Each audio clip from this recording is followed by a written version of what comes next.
India had a major scare in the first ODI against Australia, but thanks to MS Dhoni and Kedar Jadhav's 140-run partnership, India head into the second ODI with a 1-0 lead.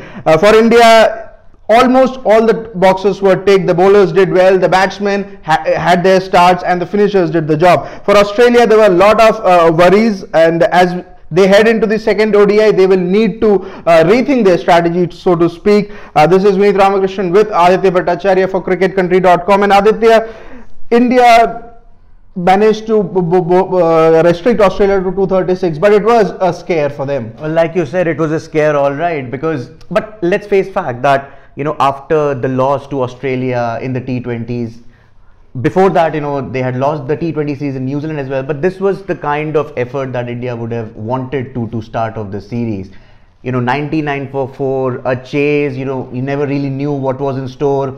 Vijay Shankar in line, and then, people haven't really, gotten going in that, rigidity, you can say, sort of a middle order for India. But yes, that is the kind of performance, India, would want to have, on their And it was a big plus in a way that someone like Rohit Sharma got start, Shikhar Dhawan was out for a duck, Virat Kohli, again, someone who will just finish off the game if it's in his hand. But MS Dhoni and Kedar Jadhav, that partnership of 141, and someone like Dhoni at number 5, Jadhav at 6, really bodes well for India looking at the scheme of things for the World Cup. It does because Jadhav has always produced the results. I mean, be it the Asia Cup final, hobbling with a hamstring injury, and this is not the first time he's done this. I mean, the memory goes back to January of 2017 when England came to India. That fabulous 140 odd partnership he had with Virat Kohli, steering India to a wonderful win, where they was chasing over 300 runs.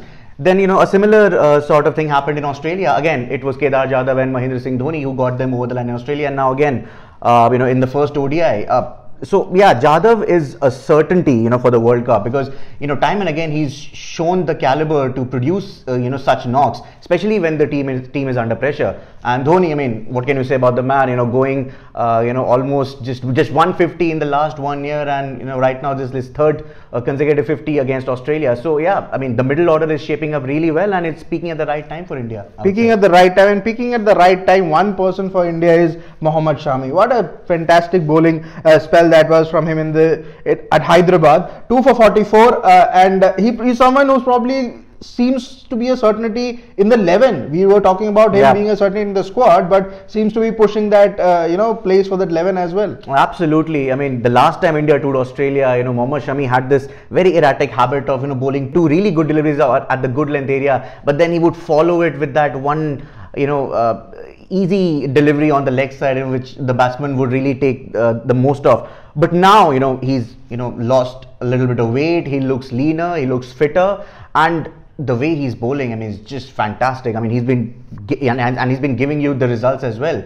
My only concern regarding Mohammad Shami at the moment is, once again, is something that has been, his bane throughout his career, the injury. With the IPL coming up, I think, we need to, preserve Shami in a very nice manner, because, he is obviously going to be India's, one of the very few certainties when I say in the playing 11. He with Jasprit Bumrah, can really make the new ball talk. And the way he bowled in the first ODI, I mean, obviously, and he's getting wickets with the new ball, with the old ball, in the middle as well. The way he got Glenn Maxwell out, I mean, just the kind of delivery that shows, and everything is working well for him. Also, one of the biggest plus for India is Kedar Jadhav's bowling. 7 overs, he's a partnership breaker. You really don't seem to, look at him as a bowler, but the batsmen just cannot figure him out. Well, if you give, if you get 7 out of 10 overs from Kedar Jadhav, that pretty much sums it up. Sure enough, I mean, he probably is still some way off from turning into a bowler who can probably give you 10 complete overs. But even if you get 6 overs, 7 overs out of him, from even 2 wickets, I think that's a plus point India will take any day, considering you have the lead spinners, Kuldeep Yadav, doing so well.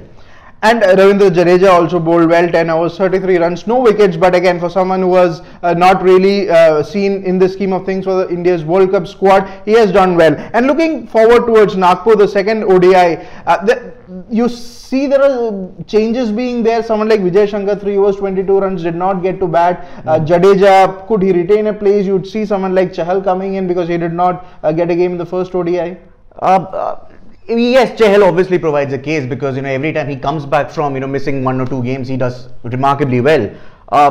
Ideally, you don't want to tamper with a winning combination, but yes, here you see that you have somebody like Vijay Shankar. He gave away some 22 runs in 3 overs, so that might be a little bit of concern for India. So keeping that in mind, they might be tempted to play an extra batsman, say like a Rishabh Pant, ahead of Vijay Shankar, and probably that's the only change I see in India making for the second ODI. And for Australia, it's been a struggle, especially for the captain Aaron Finch. He just cannot buy a run. 3 ODIs. In Australia, he just scored 27 runs. Here, first ball duck on his 100th ODI. Someone like Usman Khwaja, yes, he scored that 50, but that was slow, 76 in terms of what ODI cricket has become right now. So there are worries. Someone like Marcus Stoinis at number 3 could be prompted up the order. Yeah, I mean, Stoinis for so long, has been, a very good performer for Australia down the middle order. But now, he's showing that, he's a wonderful fit at the top order as well.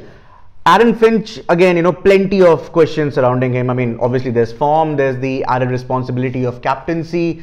Do Australia go ahead with him for the World Cup, as captains, considering when you have people like, Steve Smith and David Warner coming back? Yeah. Obviously, they are not eligible for captaincy, but, that can really push somebody like Finch who's struggling to score runs.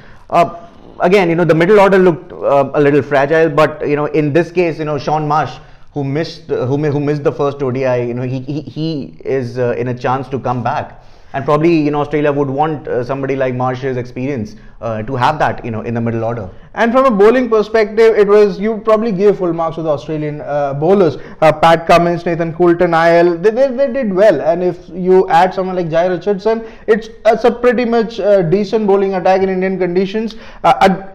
Going ahead for the second ODI at Vadodara, Australia would be hoping their bowlers to do well and the batsmen to back up their bowlers as well. For India, it's again, as we discussed, it's about finding those 2 spots for the World Cup. Ravindra Jadeja, Vijay Shankar, Mohammad Shami really fighting out for those 2 places, and it would be interesting to see if India go ahead and make any changes for the second ODI at Nagpur.